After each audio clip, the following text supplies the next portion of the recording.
Okay, welcome back. We're going to do another tutorial on Flash CS6. Today's lesson we're going to look at the tweening options. Now they call it tweening because tweening basically comes from the word in between. So when you have a keyframe at the start and a keyframe at the end, it extrapolates the number of frames required to get to that point and distributes them evenly. So let's begin. In our first frame, let's start off by drawing something that we can all recognize, like say a circle.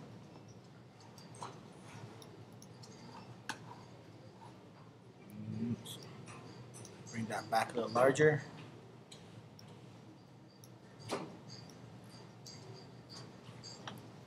Okay, change color to red, we'll say. Okay, so now I have a red circle. And all I'm going to do with my red circle is I'm going to convert it into a symbol. So to do that, I'm going to take my selection tool up here, select it, right click, convert to symbol. I'm going to change it from its type of movie clip to a graphic. And if you want, you can really change it, but it doesn't really matter. Call this ball.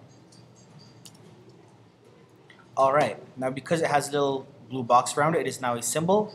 And if we check in our library tab, we now have ball, what we created. Now what's neat about symbols is if I drag that same ball out, I have what's called a second instance. Now I have a third instance. And as long as you keep dragging, you'll keep getting multiple instances of whatever symbol you've created. Okay, but we don't need that right now, so I have too many. Let's just do those. Delete. Alright, so now because it is a symbol, I can right click and create a motion tween. Automatically it'll default to 1 second, so that's 24 frames. But if I wanted to, I could extend it to say 48 or 60. I would just add another keyframe with F6. But for now I'm just going to undo that, so I'll do Command Z. Bring it back down.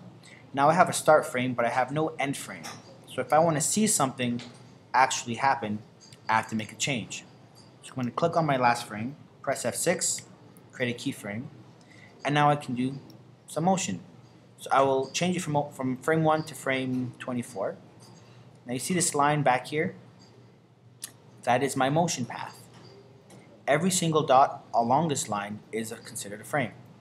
So if I want to change it, say at frame 12, and have it go out here, because it's a change in motion, all of a sudden on frame 10, 11, whatever that is, it'll add a keyframe.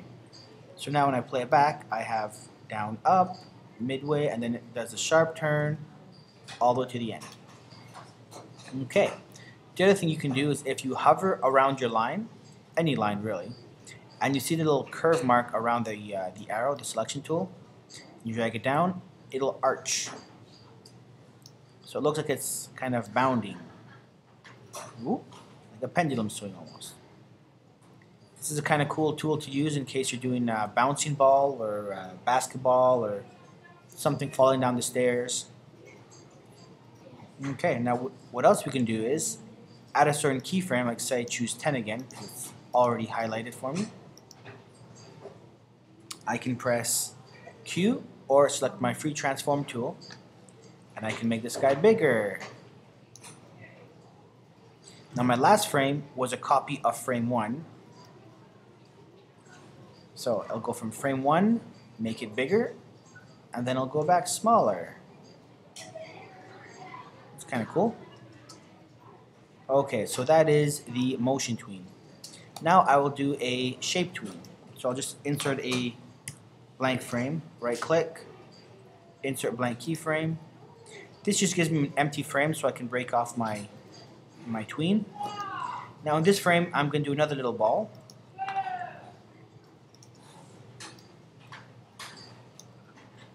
Okay, I'm going to right click on my frame and select shape tween. Now because it's a shape tween, it has to be the deconnected, non-symbol, dotted, available graphic that we have here. Otherwise, we'll have to break it apart. So If we deselect, you see a slightly green frame here. If I extend that to say 50, we'll try that. F6 keyframe. I now have a frame in frame 25 and a frame in frame 50. Now, if I want something to happen, I actually have to move it. So I can use my selection tool, move it. Now you'll notice there's no line here, there's no motion path. It's not controlled by keyframes. You have to do that manually. What the shape tween does as an advantage is you can change the shape. So if I select it and press delete, I'll replace it with, say, a box, a rectangle. And let's say I want to change the color, something else. So I'll press my selection tool, select it, just hit a shortcut of V, that changes my selection tool. Select my paint bucket, change my color to, say, blue. There we go, V, deselect. So I can go from my ball to a box. Now it will track the motion, but it won't be visible for us to see. What you can also do is if you insert a keyframe manually and delete, you can change whatever you have going on. So let's say I have dark green, make myself a 4-leaf clover. Not the prettiest. K is my shortcut for my paint bucket, so I will fill V, my shortcut for my selection tool, I will select it, and then Q, my shortcut for my free transform. There we go, right side up. So now I go from a ball, next keyframe, to a clover, next keyframe, to a square. So if I drag it down and back, it'll morph my color, my shape, any way I want it. Okay, and that's how you do tweening. Now if you want to undo a tween, you'd right click anywhere along the colored and you remove the tween, and then you just straight have copy, copy, copy, blank frame, and then boom, you change it up. But if you right click anywhere between the gray and you go from frame, let's say keyframe 1 to keyframe 2, and you insert a shape tween, it comes right back.